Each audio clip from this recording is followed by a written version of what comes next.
Hello, everybody, and welcome to another Vampire Friday. It could be vampire every day of the week, but I think that'd get a little overkill. Just a minty bit.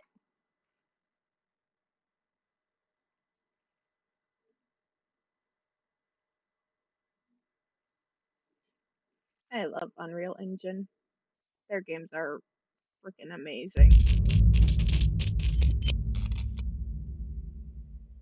The games on this engine are usually amazing quality.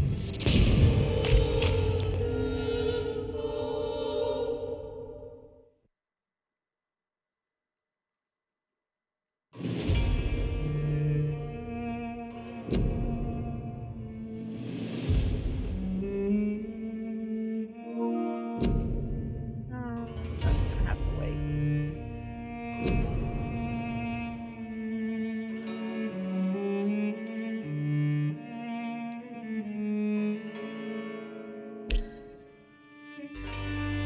Cops continue blackmail in Whitechapel. Where did I leave off again? It's been a while. I missed last week's streaming because the critters got to my headphone cord, but I think I would have at least kept up on where I left off.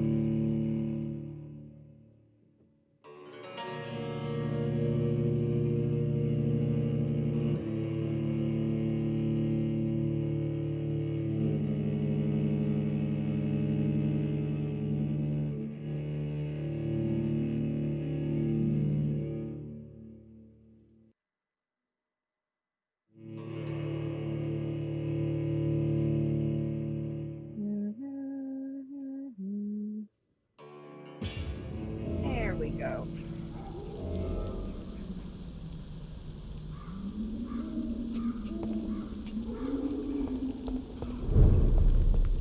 Have to talk to Darius Petrescu.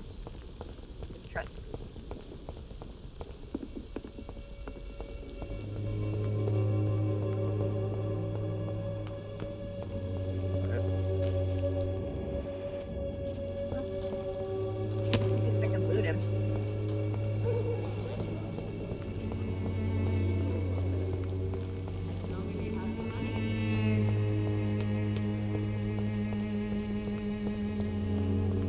When science fails you, this elixir will give you faith. Mr. Bates. Evening, Doctor. Right, I already talked. I'm looking for Dorothy Crane. Dorothy Crane, bless her soul. I really should thank her someday. Tell me truthfully, why are you so thankful? By keeping my tenants alive, she's making me a rich man. Every month they live, it's more coin in my pocket. God, I want to beat this guy up so bad. Has she treated you? No. When I need a checkup, I'd go to a bloody doctor, not some back alley clinic full of sick foreigners. Goodbye, Mr. Bates. I really want to hurt that guy.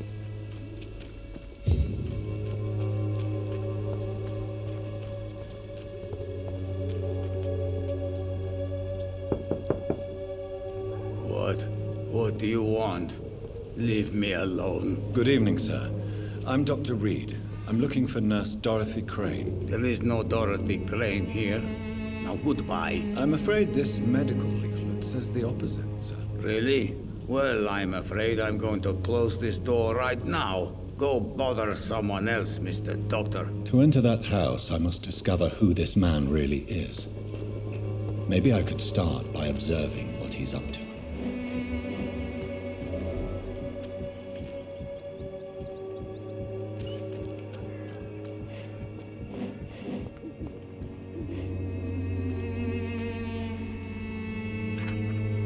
What are you doing?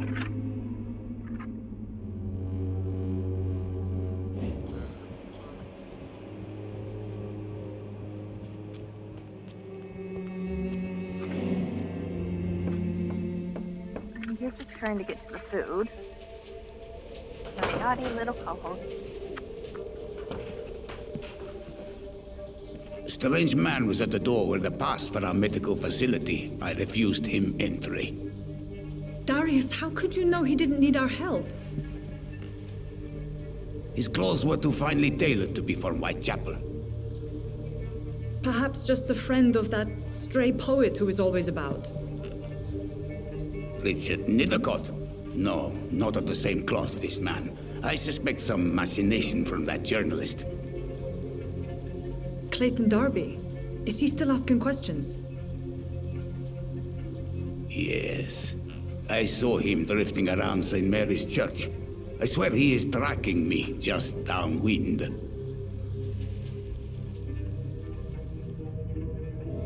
My naughty little critter. I must talk to that journalist or the poet. They must know about Darius. Nearby the church they just mentioned.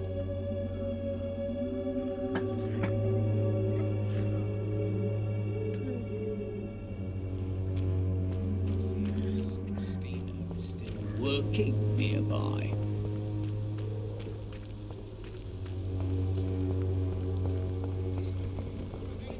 Come on, take a look. Don't be afraid. Money do I have? Can I have a hubby and gear? Cheap price, good quality. Come on, Welcome, take sir. a look. Don't be afraid. Please, take a browse of my wares. I am Dr. Reed. I would like to ask you a few questions, if you don't mind. Doctor? Interesting. I'm Barrett Lewis. Usually I don't have time to waste with talk, but at this hour of the night I can hardly refuse.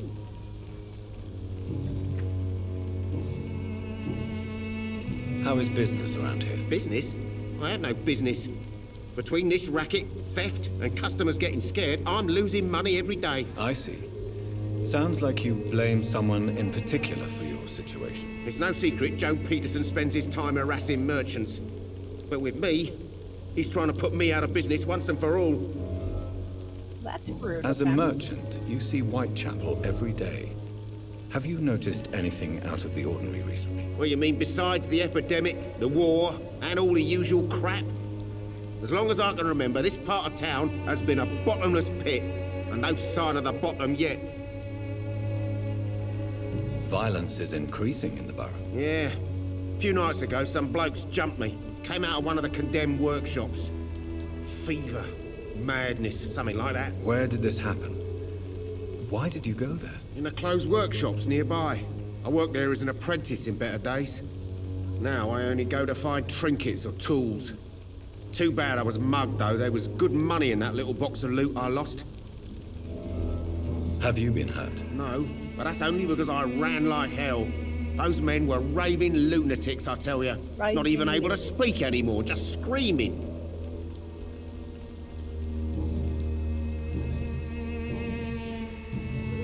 Goodbye for now, Mr. Lewis.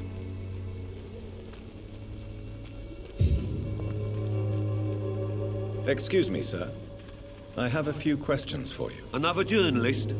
I didn't answer the first one, so piss off. I'm not a journalist, I'm a doctor. A doctor, you say? It's quite a rare breed in this part of town. Really? That's But still, unfortunate. here I am. Dr. Jonathan Reed, at your service. I'm Joe Peterson to some, but Colossus Joe to most. And I don't remember asking for your service, sir.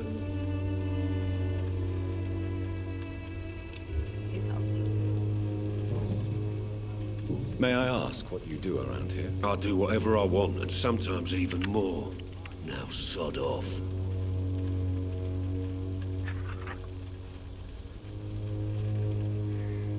According to you, physicians are scarce in this part of town.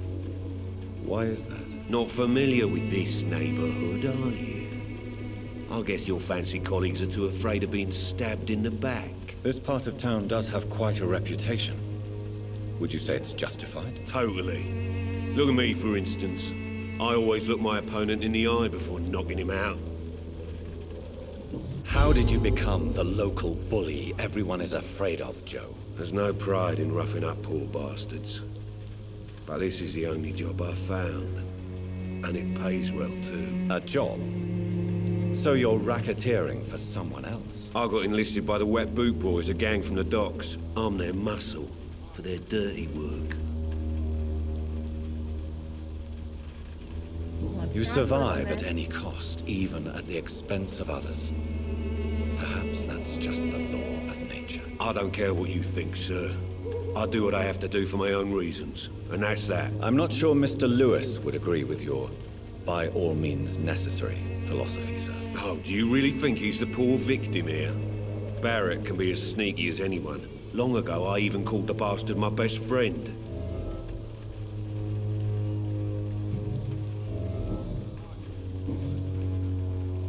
Goodbye, Mr. Peterson.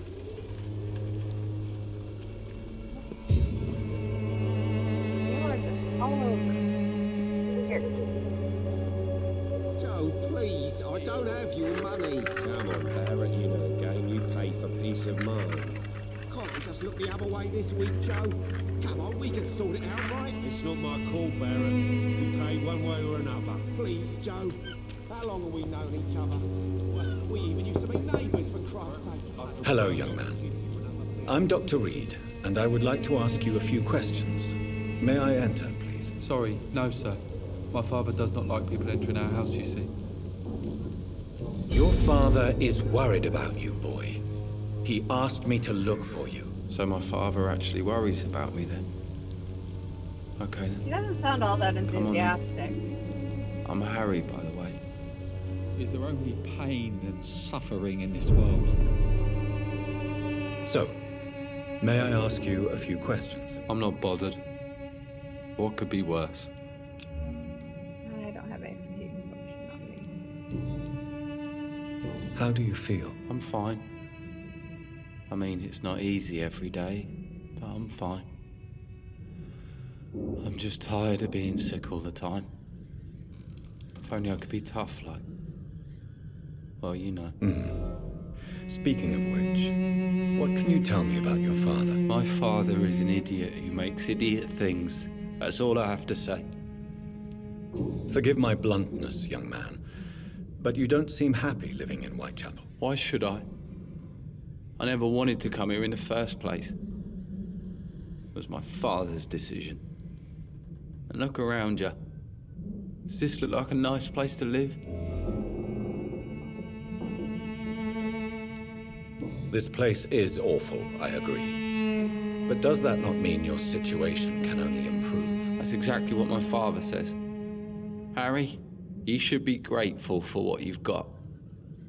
I wasn't even consulted when we moved here. If life here is so terrible for you, why don't you just leave this place? Have you ever spoken to your father about it? I don't go outside. It terrifies me so. I went outside once without my father noticing, and I saw terrible things. Bloody and frightening things. So that's why you stay at home all day?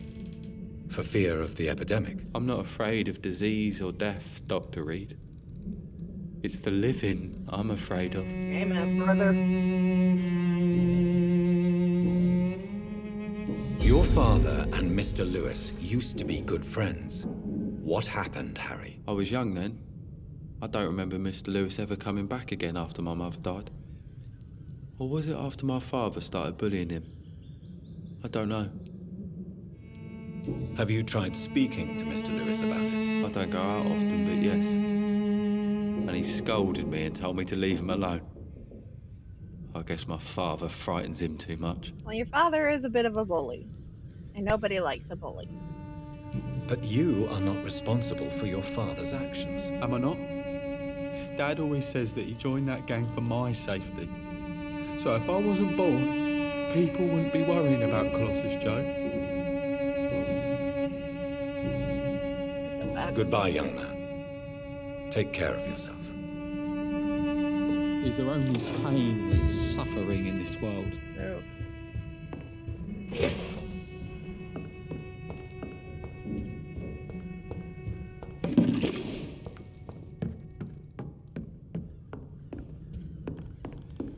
That's locked.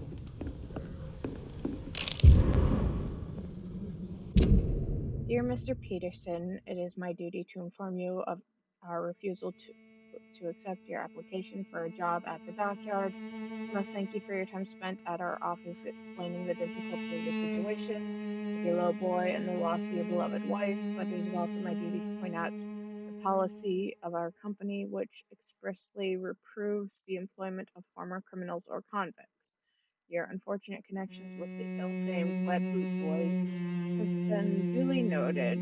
These are hard times, sir, and Finch and Harper intend to reward first the candidates who pass the small inquiry we like to conduct about our future employees. You have my deepest sympathy, and may God be with you and your family.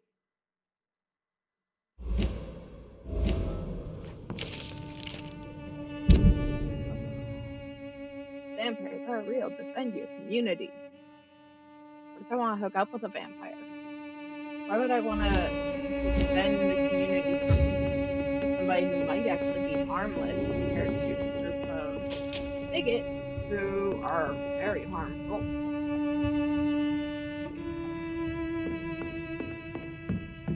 What if I want to be friends with the vampire? Is there only pain and suffering in this world?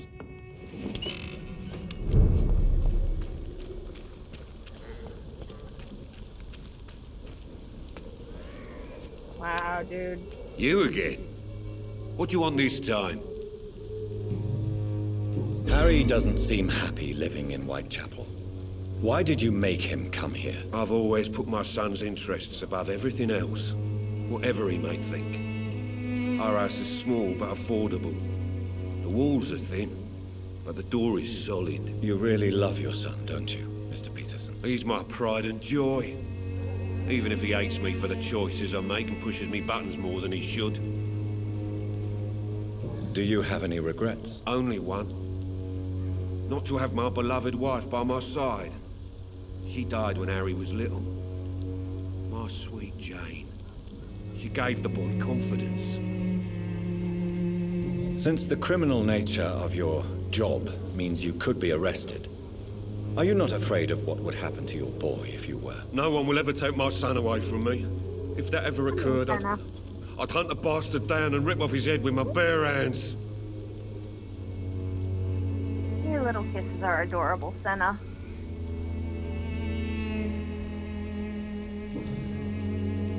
Why do you keep on working for the gang, Joe? You know it doesn't suit you. It's true, I hate this job. And I know I made some bad choices, but I'm a wet boot boy now, and people won't forget it. You could leave tomorrow. Start another life in another town. That's easy for you to say, Doctor. We are poor. My son's weak, and there's no way he'll endure another disappointment. I guess he's not a totally terrible person. Goodbye, Mr. Peterson. I mean, he was bad as a kid. Maybe it's time to see if this Christina is still working nearby.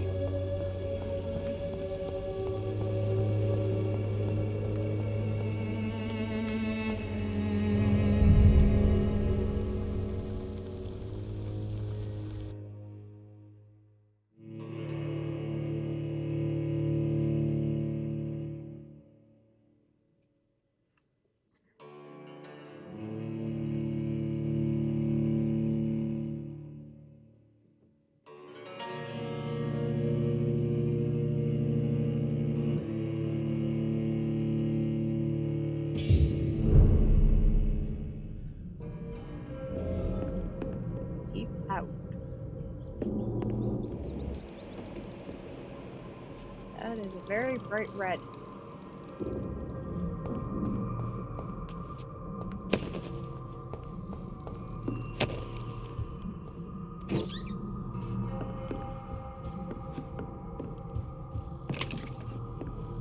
That is definitely a lot of red.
literally just did that.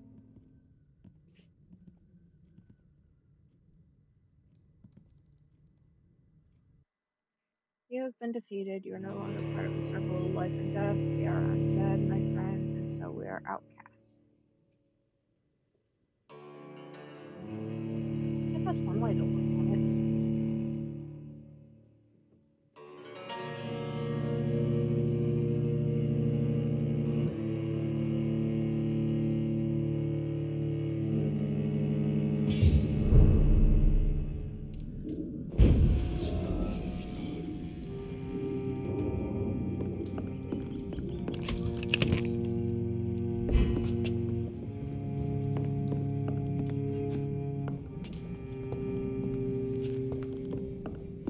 Okay, let's try this again.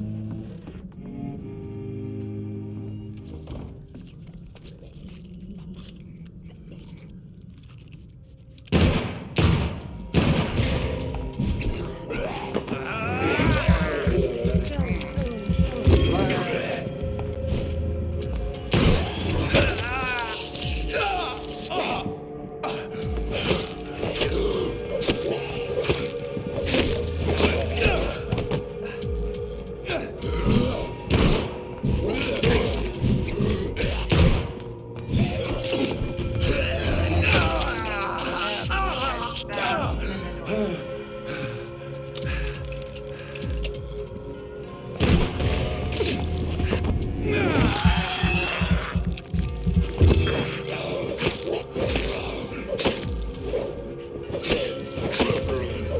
There we go.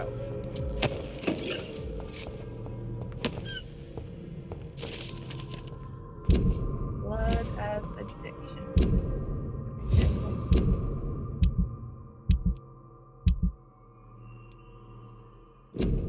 Vampires drink blood. This may be their most specific trait. That sinister the sinister peculiarity of their condition, if I may say so. But for me, this is not the most important characteristic of their diet. What has always fascinated me since I started to study them is the imperative need for blood they seem to endure. They want it more than anything, and this desire can drive them to expose themselves. And when they drink it, they seem to feel some sort of short trance, an ecstatic epiphany, said to me once a Volkud I interviewed in Moscow. The Volkud. I'm convinced that this is an essential element to understand the nature and condition of the vampires. They don't drink blood because it sustains them, but it offers them ecstasy. Vampires are addicted to blood, all of them. It is part of their nature, and those among the immortals who refuse to submit to their appetite by the strength of their will alone are never freed from this addiction. It's a Volkid. It'll explain a little more.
Potassium permanganate.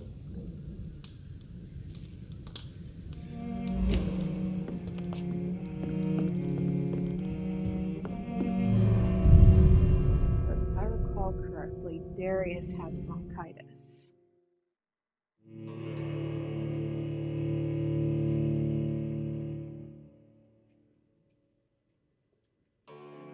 I might be wrong on that. It could just be that he has a cold.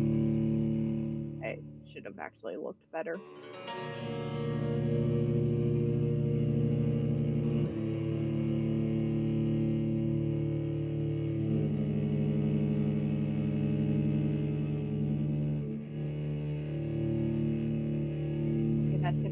please stay away from my foot. I love my rodents. I really do.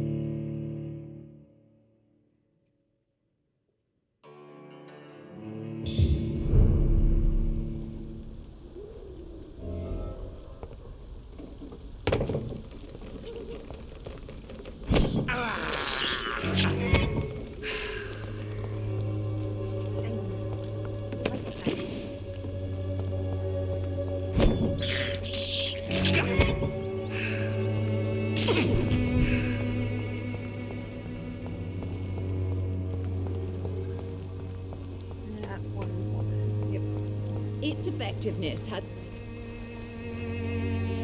Good evening, my dear colleague.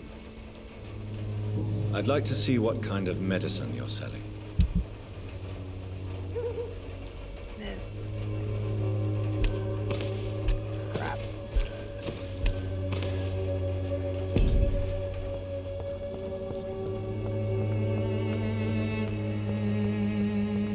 For the fact that I actually need it to help somebody.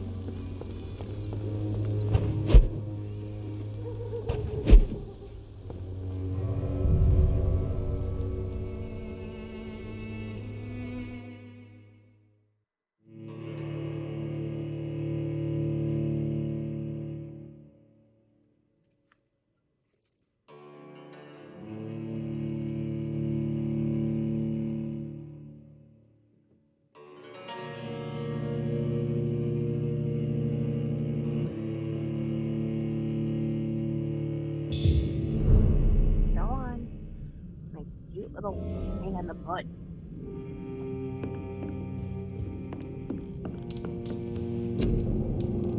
Yes, 7 of them.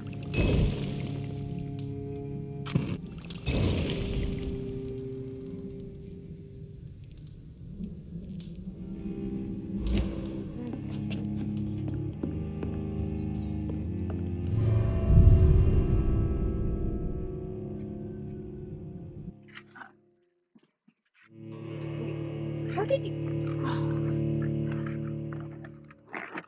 Okay, we're gonna have to do this quite carefully because it fell into the box that has a very small entryway.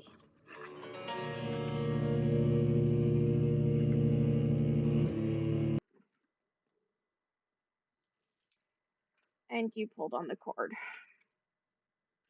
Oh, how I love you, rodent. We'll go back in your cage.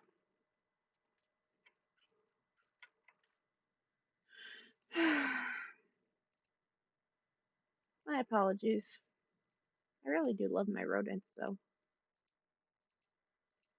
There we go. Didn't even finish loading until just now. Talk about a coinkity.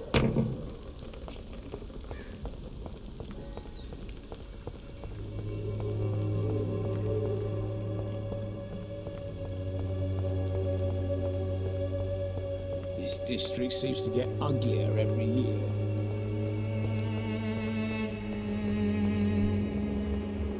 They're both healthy. I don't have your money. Come on, Barrett, you know the game. You pay for peace of mind. He's got fatigue.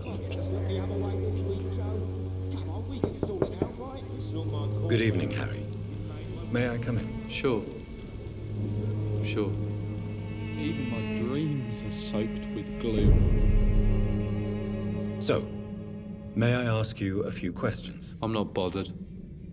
What could be worse? Do you need any medical help, young man? Yes, I do. I feel so tired. I don't know if it's the epidemic, but everything seems so hard. You'll feel better with this, but you need to get a grip, young man. Medication alone won't cure melancholia. I'm not sure I'm happy with the idea of living long in a world like this. But I thank you for your concern, sir. Would it ease tensions with your father if he got an honest job? Because he tried, you know. I can't say. I'd be glad if he dropped his thuggish activities, but I'm not sure it would be enough. Why is that? Sometimes I suspect it's me, Dr. Reed. Or it's this life. It's like I can't find my place. Poor kid. Kind of want to hug him. Goodbye, young man. Take care of yourself. Is there only pain and suffering in this world?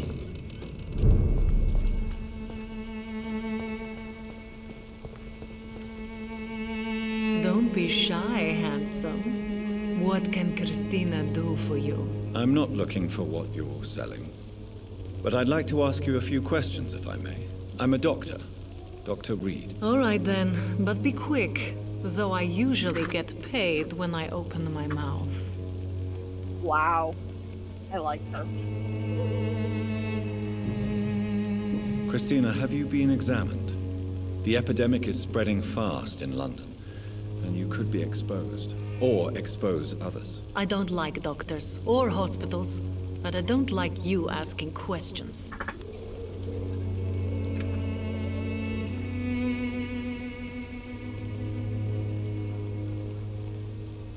Considering your line of work, I assure you it is only a matter of time before you have health issues. If it is going to happen, it will happen.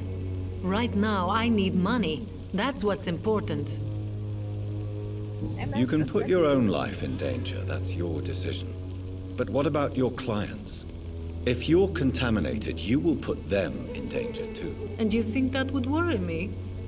If you knew the men I deal with, their health would not be what you'd worry about.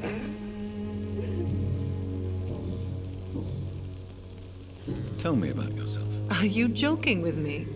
People don't usually come to see me for conversation. I have no interest in your work. I am, however, curious as to what led you into this career. Short story. The war, exile, and England. This country is not especially welcoming. I've been refused many jobs because of where I am from. I had few options left.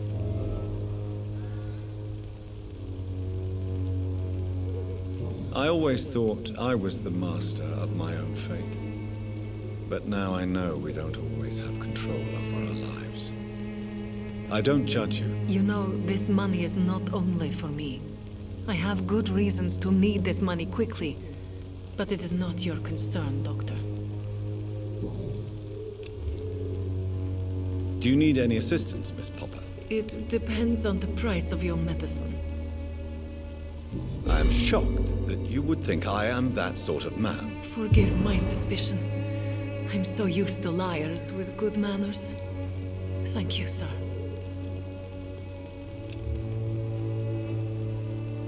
Goodbye, miss. Take care of yourself as best you can. Now let's talk to this dude, who I really just Forgive my genuinely don't like. interruption. Do not apologize, my son. Father Tobias Whitaker is always happy to teach mortals about the incoming Armageddon. I am Dr. Jonathan Reed, and I just have a few questions. A scientist? You are much more lost than I thought, my son. What do you mean when you say that I am more lost than you thought? All scientists are entangled in a world of causes and consequences, and most of them can't see the plain truth. Quite a judgmental opinion, if you ask me. But what do I know? Blinded by science as I am. But you are seeking answers, aren't you? Answers about the Armageddon about to strike the city. Answers about the hidden truth. Well, I suppose I can spare a few minutes listening to your so-called truth. As a doctor, you must be aware of the decimating epidemic. But let me tell you that this so-called Spanish flu is just the beginning of the end. What do you mean? The beast is finally revealing itself, corrupting the flesh and the heart of men. With my own eyes I have seen them, those minions from the abyss. Really? And what would be your answer to this biblical threat? We must fight the disease before this legion outnumbers us. But not with scalpels and microscopes. No. What is left then? Cleansing fire.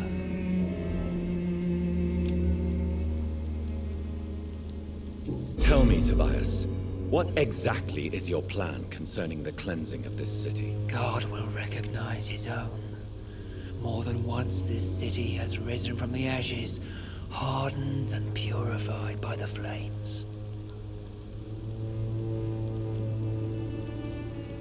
Purification by fire has proved useful, but where do you stop? Burn the clothes? The buildings? The corpses? Worse? Your lack of faith is predictable. But my task is to convince rational minds like yours to see the light. This is God's will. You're mad and dangerous.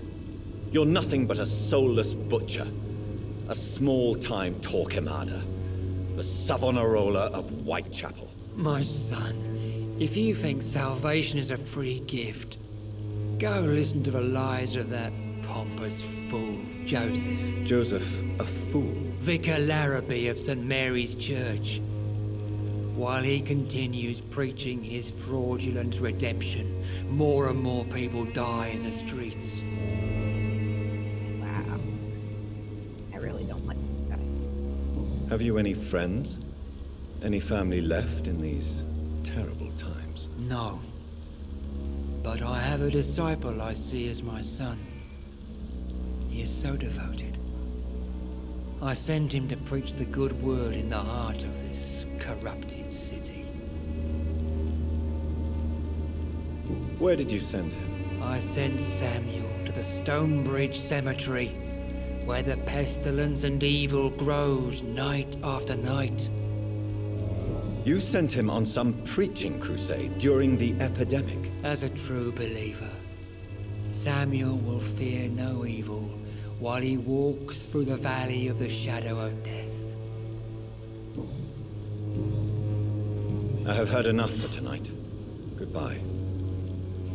I had enough a while ago, but I kind of had to keep going for the Excuse story. me, sir. Are you familiar with this part of town? Name's Clayton Darby, reporter. Sorry, I'm new to Whitechapel. But perhaps you could help me since you're a journalist. My name is Jonathan Reed. Dr. Reed, the famous surgeon. I'll gladly help if I'm able, sir. Why are the newspapers keeping silent about the Spanish influenza? It's as though none of you care. There's a war going on. People shouldn't be demoralized by news of deadly diseases. I served in France. Our top priority must be to put an end to this butchery. This war must stop now. Sir, streets are a battlefield too. An invisible and untold war is going on, and it must be stopped. What is a journalist doing in this borough after sunset? He goes where none of his colleagues would dare to go, to inform the country. So you risk your life to reveal the truth. I saw many reporters do the same during the war. Whitechapel is the crucible of so many untold stories and tragedies. I want people to know them.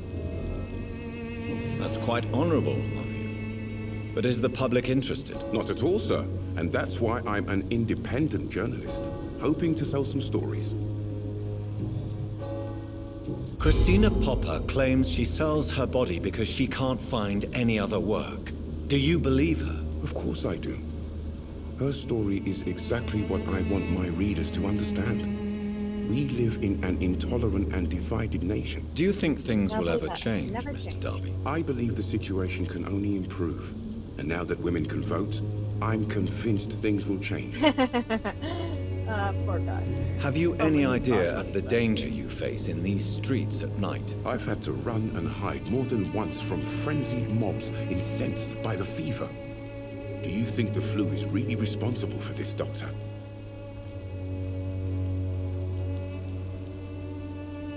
I'm convinced there is more at work here than a simple epidemic. Really? To be honest, I could say the same. Some of the sick I saw or heard of. My God, what happened to them? I heard you're investigating an underground medical dispensary in Whitechapel. What do you know about it? Not much, I'm afraid. They are wary of strangers, and I'm not really an acquaintance of theirs. Why do you care?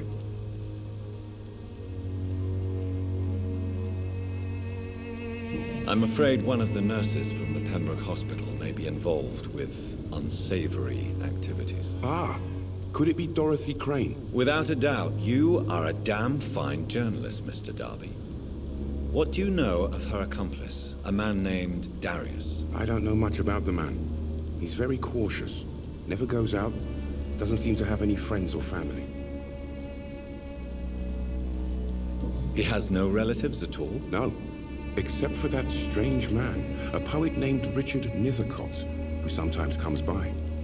Darius would never let him in. Where can I find this Mr. Nethercott? He spends most of his time lurking around Whitechapel, talking to himself or declaring verses. These days, you can usually find him behind the church. He never goes out? No. A few days ago, he unexpectedly did. I followed him, but it was just a ruse to keep me away from his house. Really? How do you know? He went to the nearest mailbox, but just before posting his letter, he ripped it up and threw it away. Wow. Goodbye, Mr. Darby. Farewell.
I'd rather not lower my attack speed that much.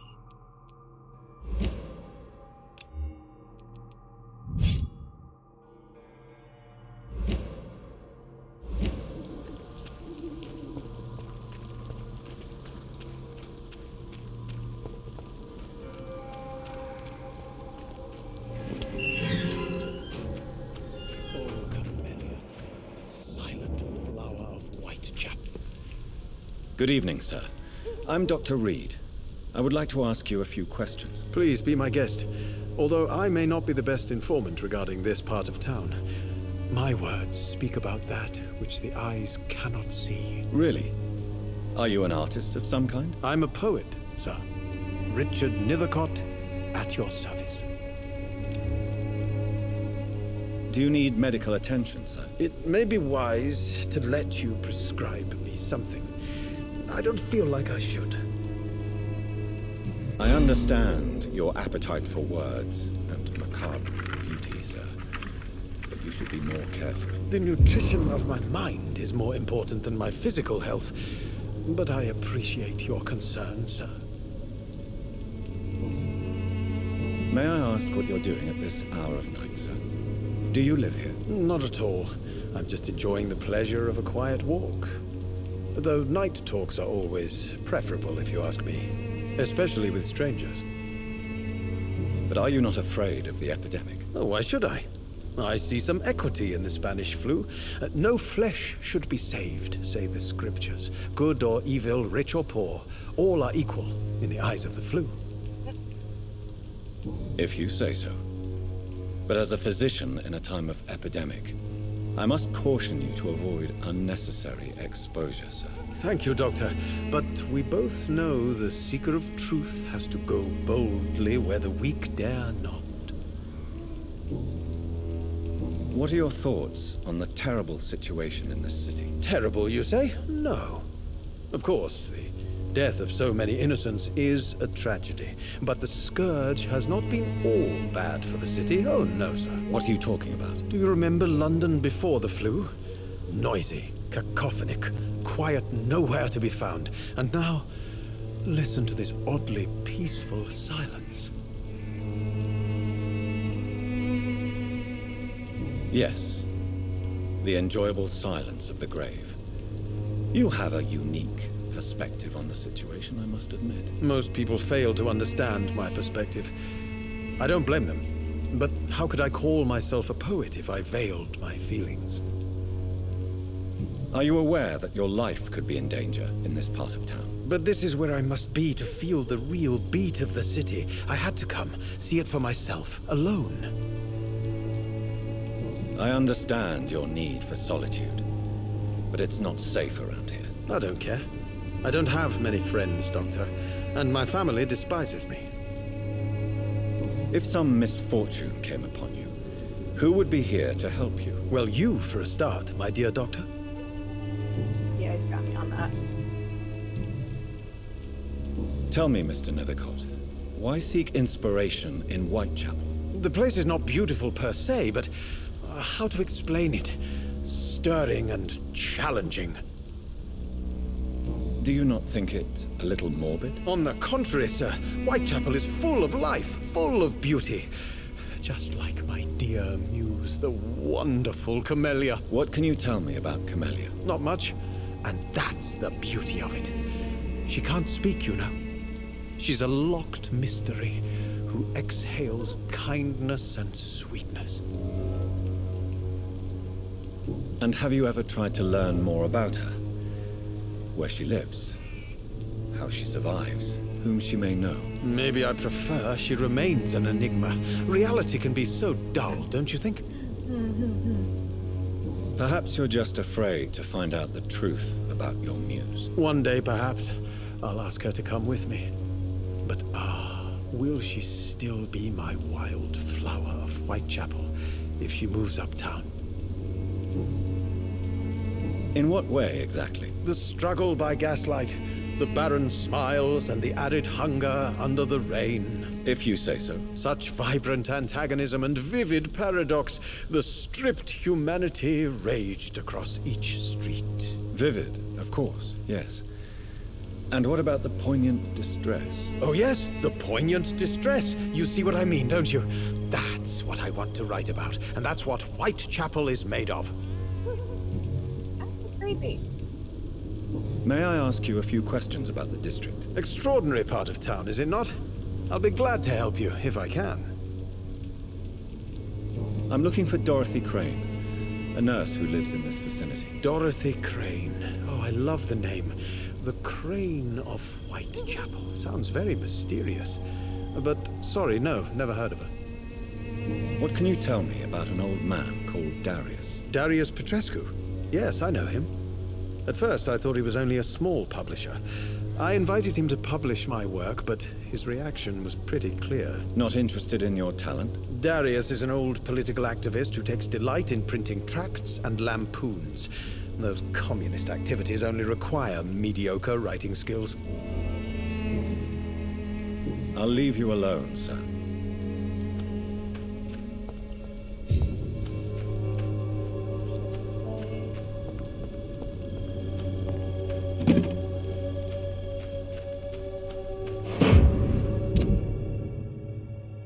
Sycophant Publishing Ltd, Lavender Court, Camden Street, London. Dear Mr. Nethercott, thank you for sending your book of poems, Songs from the Defeated City, which we found as interesting and profound as we told you the first time we received it. Alas, in the terrible times our country is currently facing, you must understand that such titles would be totally inappropriate for any publication. Thus, since you still refuse to change your title and demand the full publication or none of your work, I'm sorry to announce that Sycophant Publishing chose the second option. Yeah, I can't say I have to win them. Let's get this talking. Good evening. And good evening. You don't really make a living from your scribblings, do you, Richard? No, sir, I don't. I work so hard. I put all my time, my energy, my devotion into the precise carving of words. When she was younger, my mother was a painter and a poet.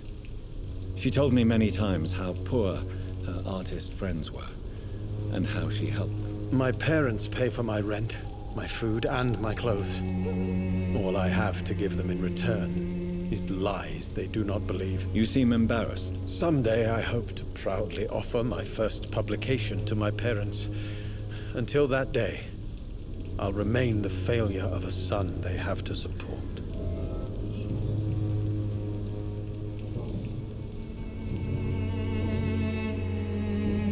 I'll leave you alone, sir.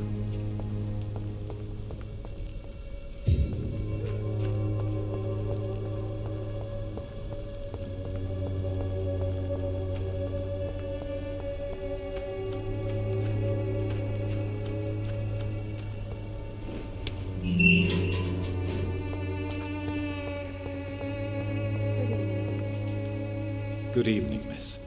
I'm Dr. Reed. I'd like to ask you a few questions. I know what you're thinking. A tall stranger who meets a girl in the street at night. It reeks of the penny dreadfuls. But I mean you no harm, truly. I'm out of food, thanks. Tell me about Richard Nethercott.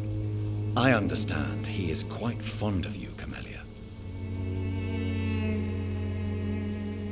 I know you understand what I'm saying. Your silence has nothing to do with you being mute, does it? Very well. Goodbye, then. I want to see what it's like when she talks, because I want to hear her voice and see if this is the pretty as she is. My dearest, most beloved children, I am so sorry you have not heard from me for a few months. The situation in London has been difficult. I know it may sound selfish and silly when you, my children, are still living in a country consumed by war. There is also a war going on here in England, a war against poverty and against injustice. This is a war I intend to fight despite my advanced years. This is why I'm writing to you today. I won't be coming back to Romania. That probably means I won't see you again before I die. Don't be sad, my darlings. You are grown up now, and you have children of your own. You know the sacrifice we sometimes must accept to make the world a better place. This is one I must make now, to feel useful one more time. I wish you a long and happy life. Kiss my grandchildren for me, and remember that your father loves you all the way from this cold, damp country. I am, as ever, your loving father, Darius Petrescu.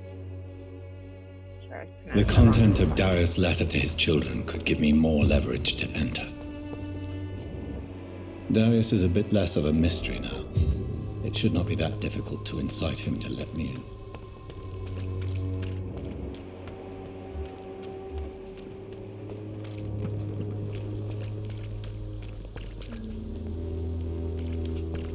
Always watch where they're going, because you never know when you might come across a big screen. Almost got fatigue, and I am out of fatigue potions. Crap. Today's my last one on her.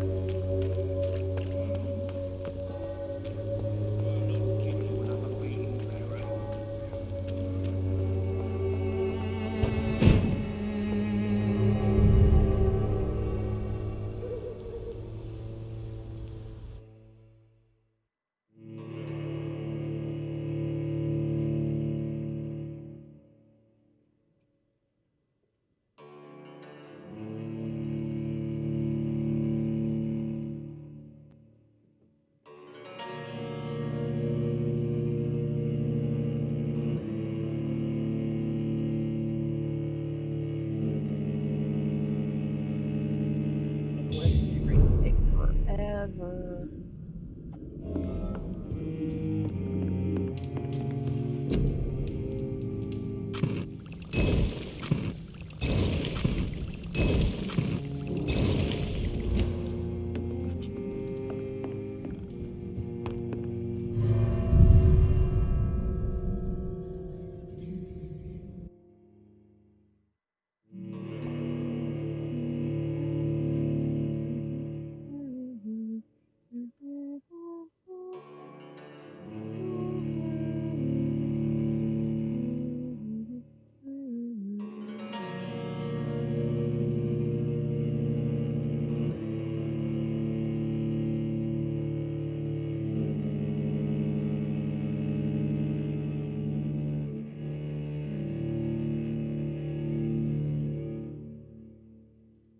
Why do game loading times always take so long?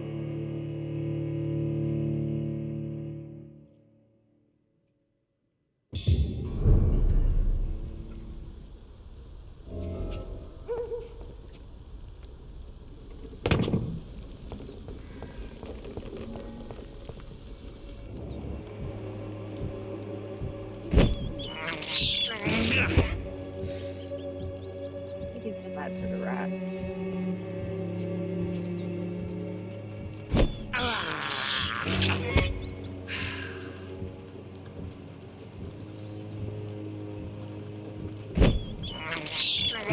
I can't believe I'm doing Guilty this. about doing that. I eliminate the blood.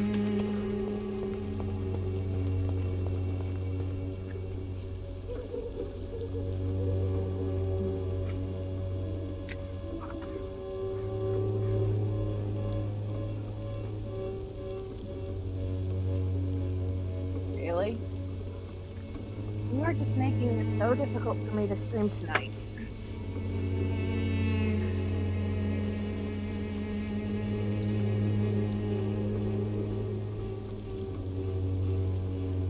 Where'd you go? There's that. I don't know where that went to.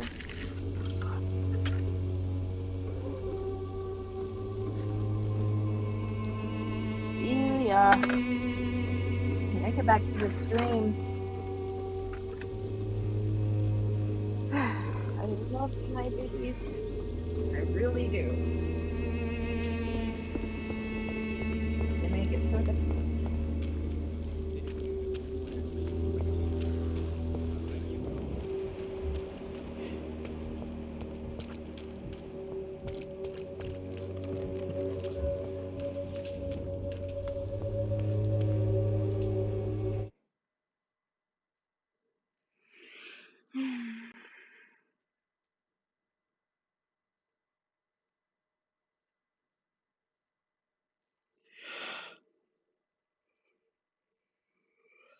Good evening, Doctor. Can I help you? Do you need assistance? That would be nice of you, Doctor. Who knows what I may have caught during my investigation. If you persist in investigating the most pox-ridden boroughs of London, you must accept the risks. Thank you, sir. Goodbye, Mr. Darby. Farewell.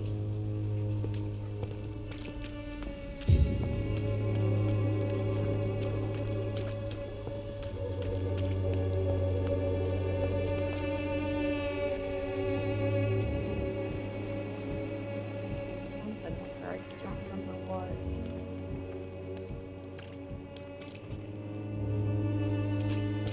Pay me a glass of Algagent. Pay me a bottle.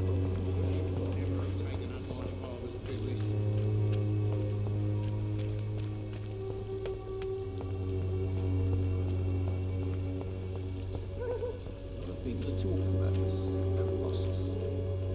Perhaps I should look into it. Mr. Petrescu, just 1 minute, please. You again. Go away. Sir, wait. Stop this nonsense. I know Nurse Crane is here. Shall we speak man to man, you and I? All right. Speak up. Don't you see we're on the same side? We fight to help the poor, sick, and abandoned. I'm nothing like you, Mr. Doctor. Yes, you are. You too believe in providing medical care without charge. You know what we have to sacrifice to make the world a better place. I have to admit your words have conviction. All right, I'll let you see Dorothea. Don't make me regret this, though. Yeah, you're gonna regret letting me in your house, but at some point in time, you'll probably be thanking me. If you want to talk to Dorothea, you must go across the courtyard and take the stairs. We've not been formally introduced. May I ask your name and occupation, sir? I am Darius Petrescu. I'm here to keep snitches and spies away from Dorothea. And I also run this little print shop. Did you refuse to publish Richard Nithercott's previous works, Darius? Yes, his manuscript is as pompous as he is starched. Now there's a man who loves the sound of his own voice. You could have told him so. As a great writer recently said, politeness is the most acceptable hypocrisy.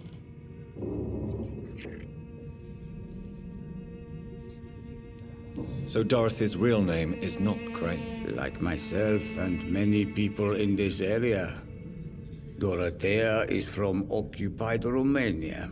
That's all you need to know.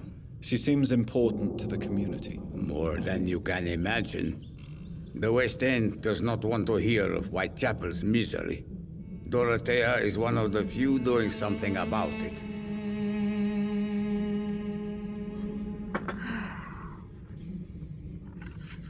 These are such little piggies. Here, have some more grass.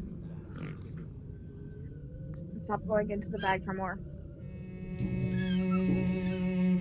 How did you meet Nurse Crane, Darius? Why does she trust you? I'm her oldest friend in England. Dorothea and I share many ideas about this country and about the country we left. You mean occupied Romania, don't you? Even if not directly, I fought against your enemies. Really? Then perhaps you have more in common with Dorothea than meets the eye, Dr. Reed. I know you fought for your country when it was occupied, Darius. Tell me more about it. I know my days are numbered, and I know I won't see my homeland again. But I fought for Romania all my life, and I will until my last breath. But Romania escaped the grasp of the Austro-Hungarian Empire. It's a free country again. But it's not the country I fought for. My homeland is not appeased, Doctor. And I still see a dark future ahead for my people. Do you have any family left, Mr. Petrescu? Children or grandchildren? Who knows? I have abandoned my people for so long, they might as well be dead. As dead as I am for them, I suppose. Don't be embarrassed, sir. If you must know, my own father disappeared many years ago, and I forgave him. It's quite awkward to talk about our families like this, but thank you, Dr. Reed. I appreciate your trust. This war won't last forever. Did you ever think of returning to your country now it's free? No. I have taught strength and determination to my sons and daughters. I'm an old, dying man who only has memories of better times to cherish. I want to hug him! Let me hug you, dude! Goodbye, Mr. Petrescu. To see if this Christina is still working nearby. Let me hug you. Who distributes drugs at this one?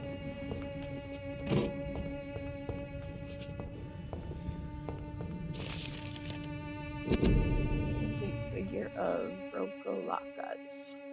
Rykolakas. Tongue twister in and of itself. It's locked.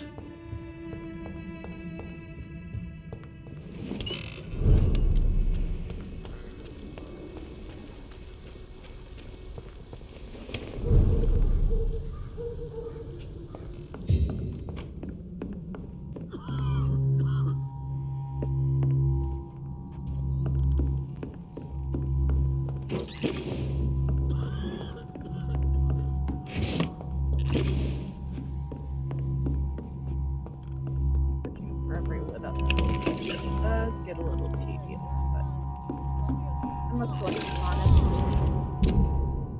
My dear Dorothea, when you read this letter, I will be on the boat that will take Anton and me back to Brussels. England was not for us, and I confess I cannot wait to see again the proud hills of Transylvania. As soon as we are there, I promise I'll light a candle in the Black Church and pray for you to survive this terrible epidemic. I know that you do not agree with this decision and that you are determined to be more useful by helping our comrades exiled in the East End.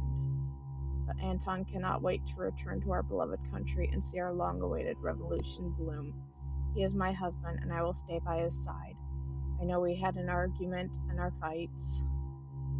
I know you would have wanted me to stand by your side and help you manage the clinic of yours. But now that I am leaving England, be assured that if anything would happen to you, if you were in great trouble or danger, I would come back immediately to London, with or without Anton. Please think of me as much as I think of you. Your affectionate sister, Theodora.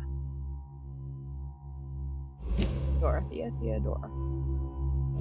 I'm thirsty. Give me a drink. Razvan, can you hear my voice?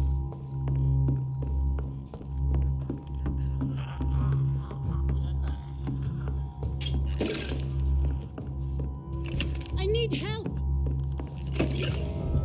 What do we have here, nurse? Patient Razvan Vasily. High fever running on 3 days.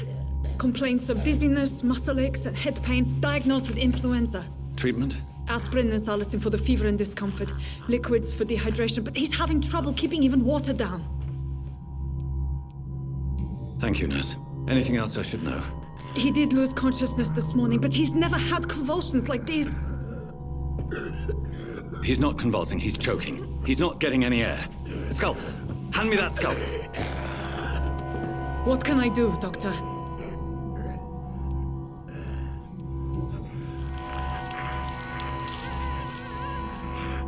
I need to perform a tracheostomy. Short pipe. That rubber tube will do. We're going to cut a passage for air through the neck. Yes, Doctor. He's breathing again, but he's coughing up blood. Internal hemorrhaging. I need to make another incision into the chest cavity to drain the fluids from the lung. Prepare another tube. A thoracostomy? Doctor, we've nothing to fight the infection. We need an aseptic environment. Right then, Nurse Crane. What do you suggest we do? I've no idea. I'm not the doctor. Time is of the essence. We need to perform a thoracic drain. Yes, Doctor.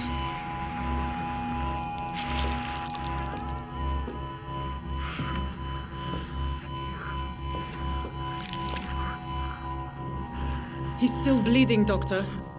I'm losing his pulse. The drain must have punctured the intercostal artery. There's too much blood. Are you all right, Doctor? I can't see.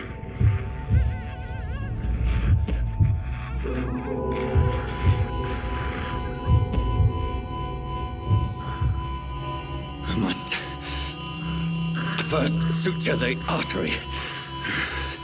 Find the wound. The source of the blood. Needle and thread, Doctor. Good. The stitches are holding. How's he doing? We're losing him. We've lost his pulse. He's dying, Doctor.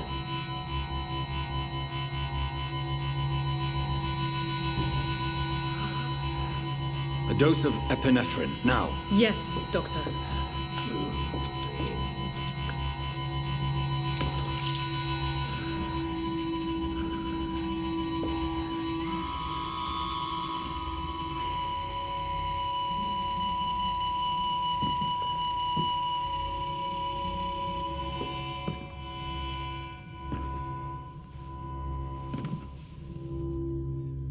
We've lost the pulse. He's gone, Doctor. Nurse, we did everything we could. Truly? Everything you could? Is that how you'll report this in your log? Is this how the war went? Piling up one poor corpse beside the next? This was not an influenza-induced seizure. I've never seen symptoms like these on the continent. Neither have I. But the previous symptoms leading up to this attack were the same, indistinguishable from the epidemic. No. There was something more vile in these reactions. Something primitive. There have been numerous reports of mental breakdowns caused by the fever that accompanies the flu itself, Doctor. Yes, but... I'd best take some samples of the blood for analysis.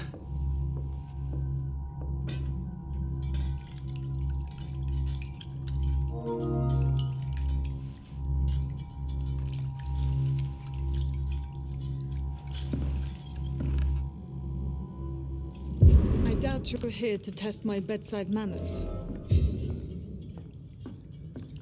I suspect it was more than intuition alone that led you to us. So, how might I be of service, Dr. Reed? I've come to put an end to this insufferable blackmailing, Dorothy. Doctor, you think your warnings scare me? I've stolen and plied, blackmailed and lied, but what else am I to do? I'm all these people have.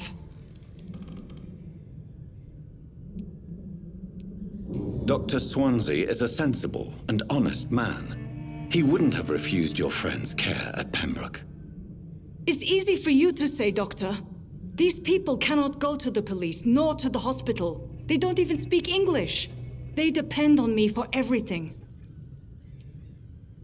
But why Lady Ashbury? Why her, of all people? She's pristine and proper, all right. But that she-wolf in sheep's clothing murders the poor for sport. I have her where she belongs, and I'll milk her for all she's got. Wow.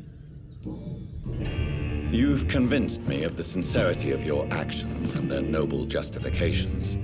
But all the same, blackmail is a crime, and it will stop, Nurse Crane. So, are you going to turn me over to the authorities?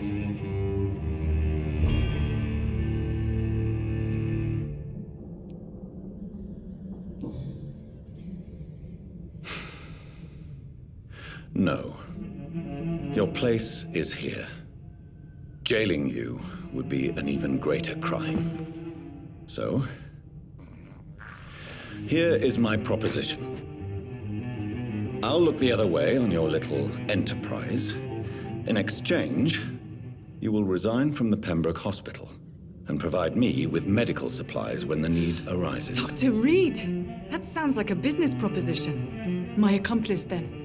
No, just a privileged client. My research may require the occasional rare piece of equipment or ingredient. I'll pay good coin in exchange, fair and honest, to help finance your noble endeavors.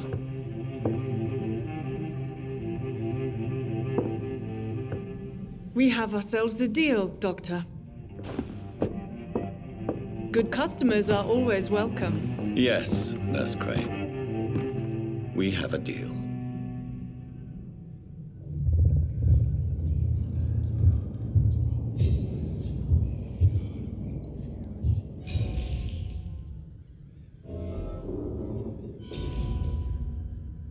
Dang.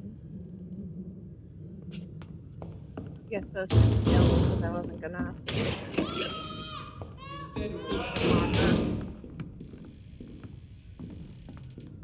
Oh, this one stinks already.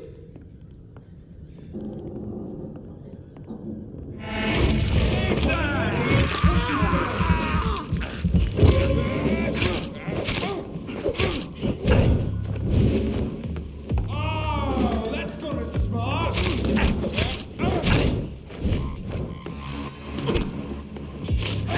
Fuck, he's fast.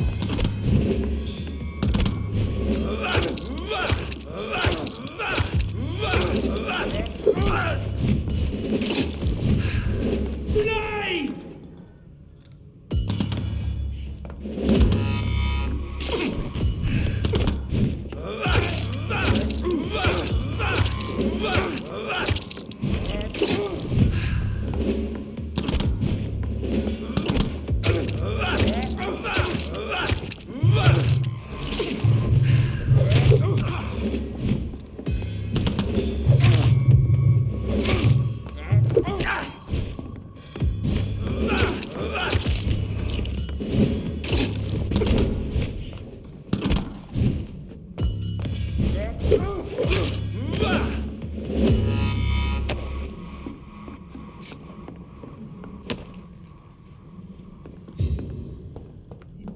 thing before I leave.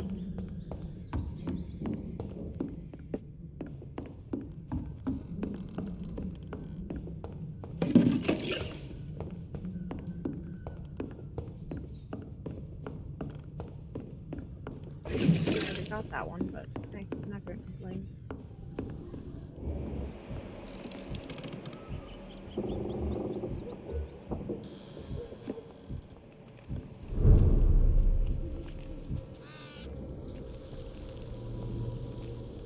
Leech spotted! Watch out!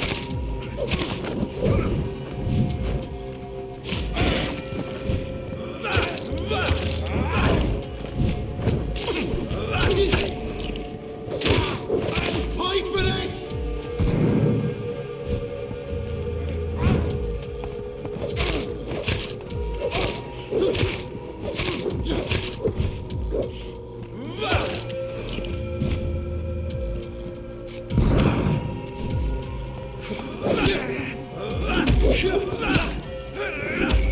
Watch out for them teeth!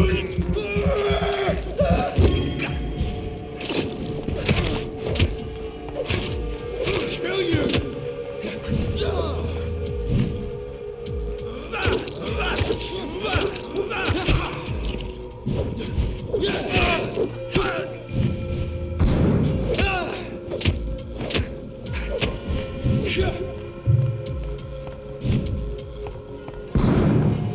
Die, leech!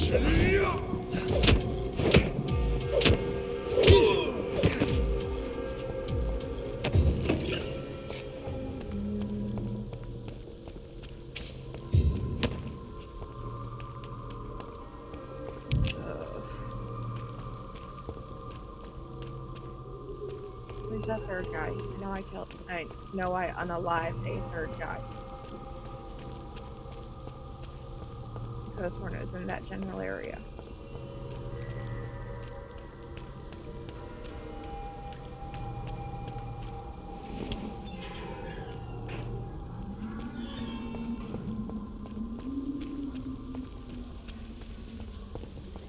Has been proven by many. Even the flu is no match. No, I didn't give him his medicine yet. That's it.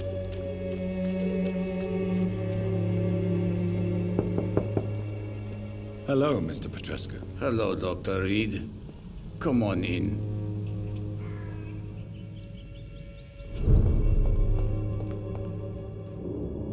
Yes? Do you need some help, Mr. Petrescu? I am very tired, but that is all. I don't need you, Doctor. Well, I think you do. Take this, and you'll feel better. Free drugs from an English doctor. It must be my lucky day. Goodbye, Mr. Petrescu.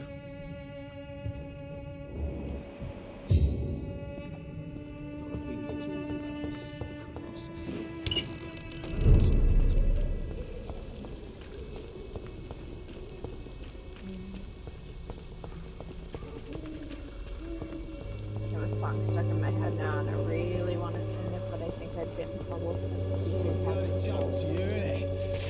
Stealing drugs from the sick and suffering.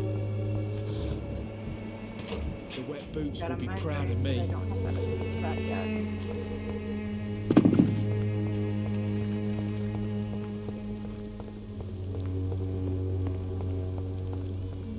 Let's check this.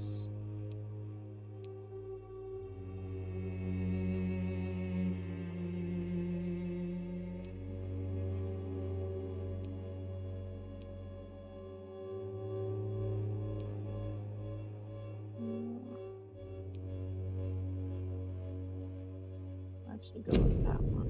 Because I still need to find more sheets with the lettering. I just don't remember where they all are. I only found number 2 at any given time, so.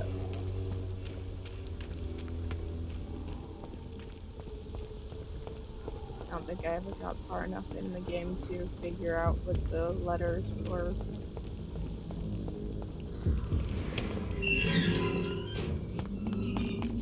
Human blood. Whoever left these marks did so deliberately.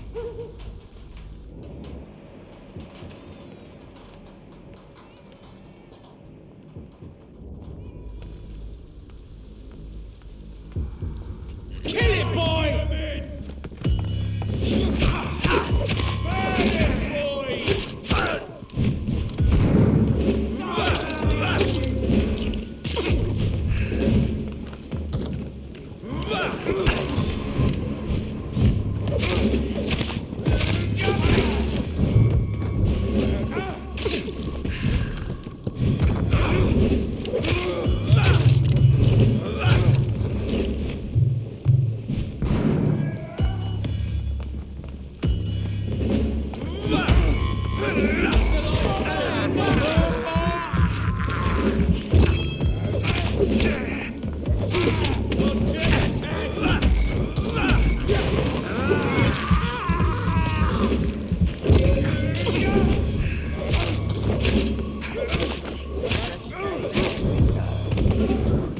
Look at it! Gone up like kindling!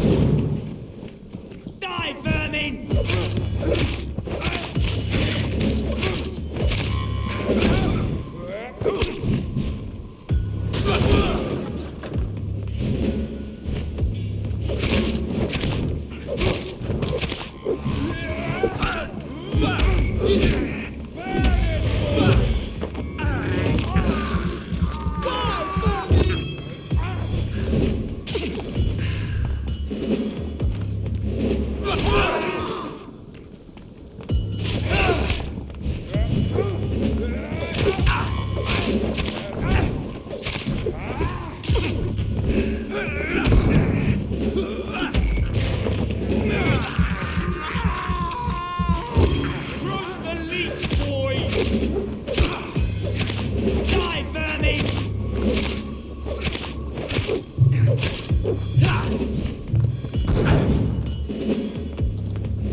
That they didn't drop anything other than that trudgeon, however it's pronounced.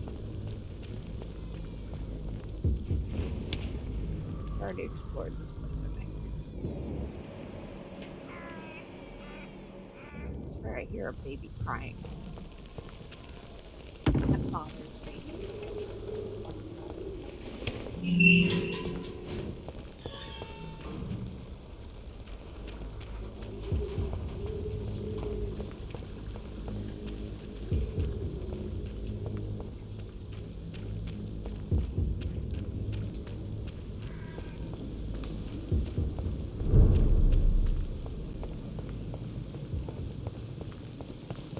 Run, run as fast as you can. You can't catch me. I'm the gingerbread man.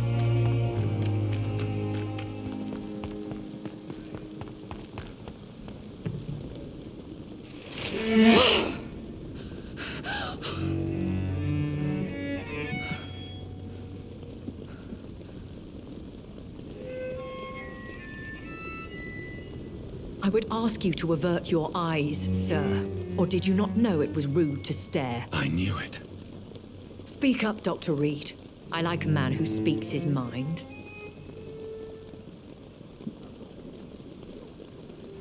You killed him. He trusted you. And you killed him. Spare me your sarcasm, Jonathan. You are but newly born in this world. We are vampires. We live by leeching the blood from weaker prey. We are Darwin's next chapter, his cynical and perhaps ultimate expression. The situation is somewhat awkward nonetheless. I have not been observed sustaining myself for many decades. I have to say I'm a trifle embarrassed. Anyway, I have concluded my inquiries concerning your blackmailer. I see. Please excuse my agitated state. Under normal circumstances, I wouldn't let anyone see me in this condition. I must confess I have not put an end to the blackmail, my lady. Unfortunately, I could not bring myself to do it. I'm so disappointed in you, Jonathan. I didn't expect this from you. Lady Ashbury, you yourself admitted how ridiculous the sum of money was. I can assure you, it was all used for charitable ends. Well, you are full of surprises, aren't you, Jonathan? All right, say I trust you, but you will still pay the ransom. That is only fair. After all, it was you who failed to bring this problem to a satisfactory conclusion. I believe I could agree to that. And since a lady always keeps her promises, I will now answer any questions you may have. Why does Dr. Swansea allow you to feed on the patients of the hospital? Dr. Swansea is a good and compassionate man. He is trying to find a solution for our hunger. Until that happens, he is clever enough to understand that I only feed upon the dying. What do you know about this Brotherhood of St. Paul's Stole? The Brotherhood is well known amongst London vampire society. As long as our kind is discreet, and as long as they do not interfere, we have come to a mutual understanding. And no one suspected you of the murders? As you well know, suspicion has recently fallen on me of killing for pleasure. But you have my word, Jonathan. I take no pleasure in taking a life.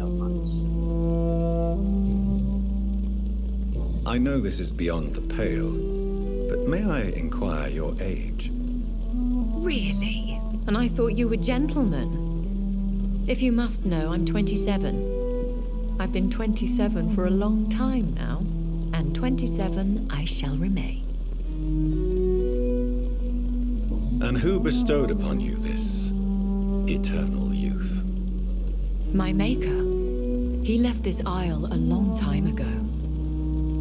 Very well. But I believe there is more to this than you are saying. A lady has to have some secrets. Yeah, she does. Why did you save me in the canning factory? I could hardly stand by and watch such a promising young blood as yourself be torn to shreds by some gutter scowl. William Bishop wasn't the vampire that created me then? No, Jonathan. Whatever their strength and demeanor, scowls are the progeny of careless vampires. It cannot be the other way round. What type of vampire is a skull? Not a true vampire. The deformed offspring of lesser vampires.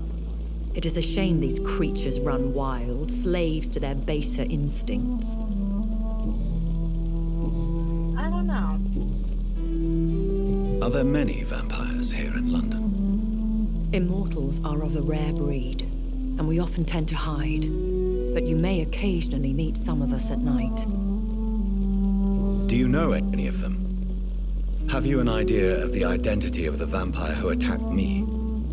You mean your maker? No, Jonathan, I have no clue. But I fear he or she is as careless as cruel. To let you discover your new condition by yourself. What do you mean? Every now and then, you may discover an immortal in the deep of the night. But we are a rare and reclusive breed. Our progeny is almost never accidental. Will they all be as affable as you, my lady? I do not see why not. But remember, even the shark smiles before he bites. That sounds like a lesson from experience. Vampire politics are as intricate and sometimes tedious as a game of chess in a gentleman's club. I've learned from experience it is best to decline to play. When I awoke, changed, I was chased and attacked by vampire hunters. Prepared and well-trained. Though I can't be certain, more than likely it was the once glorious Guard of Priwen. Once glorious, but still dangerous. They have seen better days, but all fanatics are dangerous. You would be wise to stay clear. They are sworn to destroy our kind. You make them sound like some sort of cult. More a society. And like all the best ones, a secret society. I thought them almost gone, but it seemed they have been recruiting. Yeah, that's never a good I've been thing. away from London and England for 3 years. This isn't the city I remember. Things have gone from bad to worse here, Jonathan. I've lived in this city for a long time, and I've never seen it like this. The Spanish flu has hit London that bad. Yes, but it's not just that. I've heard things. Things I've not heard for a very, very long time. There are whispers in the shadows. Something far worse than the Spanish flu is here in the city. What is it you fear?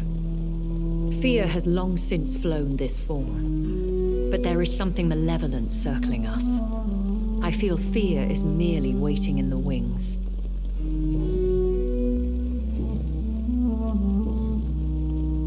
I don't understand. Why was I created and then left for dead? That is a question only the one who made you can answer. It's not normal practice. I doubt even if you find him, he will answer you, considering how cruelly he treated you. I'd like to avoid creating another vampire by mistake anyway. Tell me, how is it done? The process is dangerous. It could even kill your potential progeny. If you did decide to sire an offspring, they must drink of your blood, Jonathan. So me being a vampire could have been a mistake? I very much doubt it, Jonathan. Contrary to the legends, it is not as simple to make another vampire by just biting someone.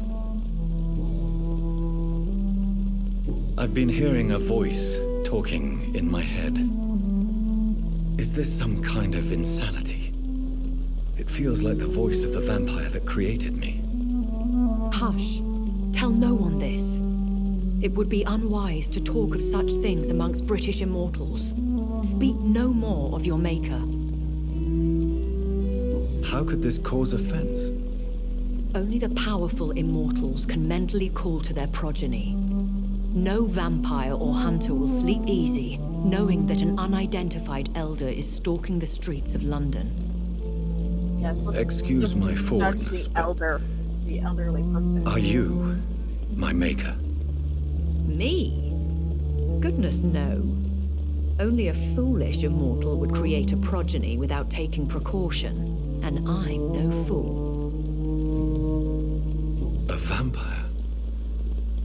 Is that what I am? I love how I asked the most obvious question last. Such a crude word, defined by penny dreadfuls and drunken hacks. No. You are now an Ekon, and that you shall remain. Are you an Ekon too? Yes, I am. We are the closest thing to what man refers to as vampires. Forget what you think you know about us. So we are Ekons. How can I identify us amongst other vampires? How to put it? All Ekon are vampires. But all vampires are not Ekon. We are but a branch of the immortal tree. That must be one big immortal tree. I bid you farewell, for now, my lady. I must quickly analyze the blood I took from Nurse Crane's patient. I met him in New York. If only there were more of us, with less resignation and more determination. Good evening, Nurse Brannigan. Good evening, Doctor. Tell me, Nurse, Did you know Dr. Tippett was addicted to medication? I suspected this behavior for some time, but never dared to ask him about it. Until the day he confessed. Addiction's not a pretty thing. Why would he confess to you about his addiction, Nurse Brannigan? Don't you know you doctors can't hide anything from a nurse? We're always there, even if you don't notice us. Do you consider yourselves our confessors, Nurse Brannigan? I wouldn't dare, Dr. Reed. But I'm intrigued. How did you discover Dr. Tippett's secret? What can I say? I seem to have a knack for discovering secrets. And for hiding them as well. Do you approve I love of how his she addiction? calls him out. Of course I don't approve. But I understand he needs it to fight the exhaustion. Let's hope he'll stop injecting himself once the epidemic is over. And what if he doesn't? Then we'll have to convince him to stop. I believe he's still in control of his addiction, for now. But we must remain vigilant. As somebody who's seen addiction, I'm pretty sure he's not.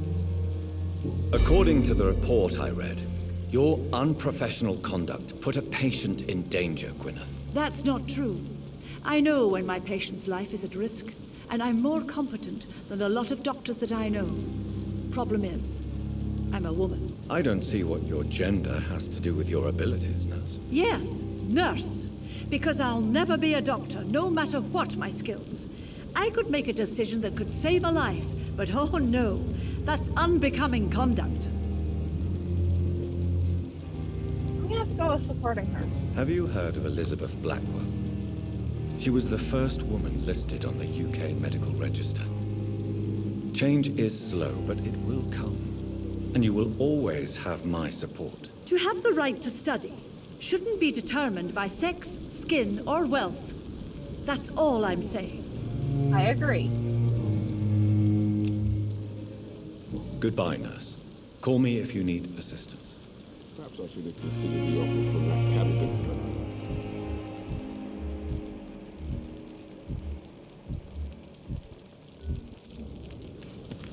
Let's check everybody's condition just to be sure.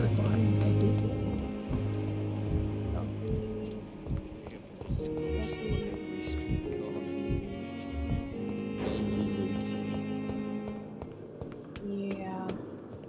At least they're all healthy. Let's go get this red stuff examined.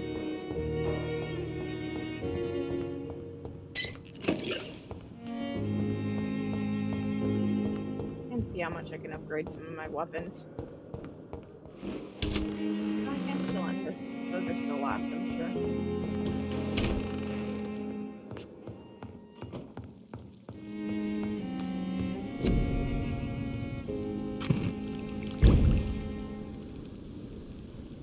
Light stamina serum. Increases the stamina regeneration by 50% for 15 seconds.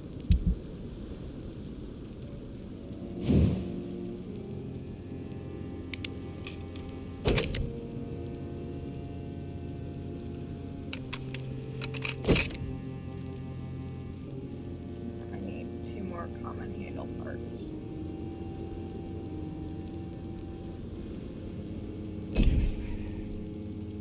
Razvan Vasily was infected by Spanish flu, but also has the highly unstable blood of the Scowls. Is the London vampire epidemic transmitted through the flu? I should talk to Dr. Swansea about it.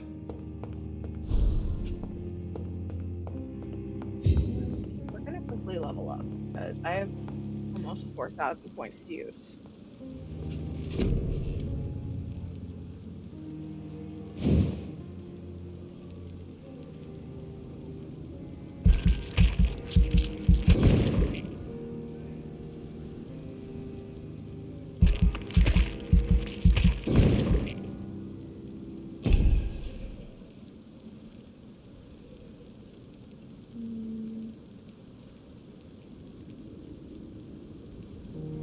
Here's my stamina.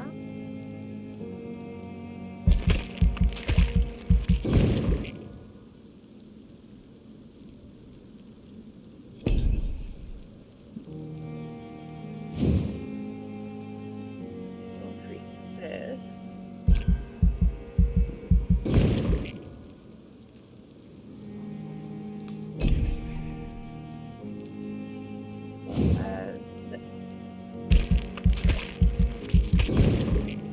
know what I should and shouldn't upgrade, so I'm just upgrading whatever sounds right.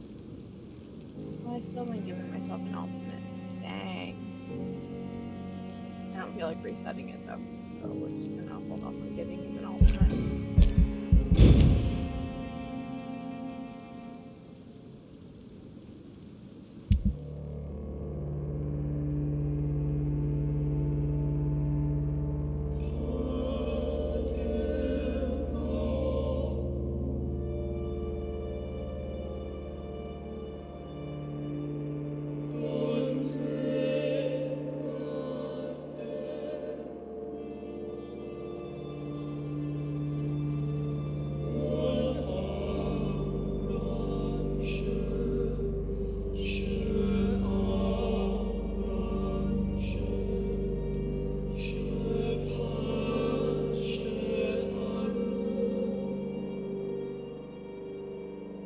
I hope I can heal him before it's too late.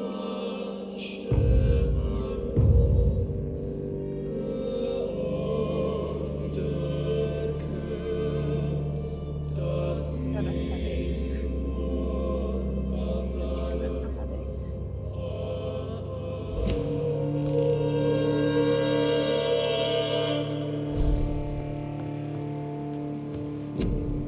No, I do not have treatment for headache yet.